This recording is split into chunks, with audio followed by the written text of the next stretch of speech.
L'eau ne brille pas. Apparemment, en surface, plus de traces de gasoil. Et pourtant, un arrêté préfectoral interdit les loisirs nautiques et la pêche dans la partie est de la rade.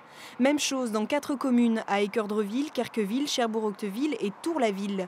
Jeudi dernier, un réservoir de cette barge utilisée pour les travaux dans la rade a fuité.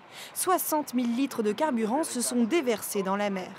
Il y a potentiellement encore quelques traces diluées dans l'eau sur lesquelles on ne peut pas agir directement, sauf à attendre une dégradation naturelle qui, elle, est un petit peu plus longue. Ça dépend beaucoup des facteurs environnementaux, de la façon dont ça continue à être brassé.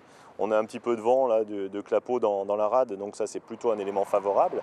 Une dégradation naturelle du gasoil qui pourrait s'opérer selon les services de l'État. Les défenseurs de l'environnement en doutent fortement. L'association Robin des Bois a décidé de porter plainte pour pollution des eaux marines dès mardi matin au tribunal de grande instance de Cherbourg. Selon la structure, tout n'a pas été fait pour éviter ces dégâts écologiques. À quoi servent les exercices au large? À quoi servent tous ces bâtiments qui sont déployés une fois par an si ça ne sert à rien, hein. Donc quand il y a une marée noire à Brest par exemple, pour moins de 60 000 litres, on met en place des systèmes beaucoup plus performants.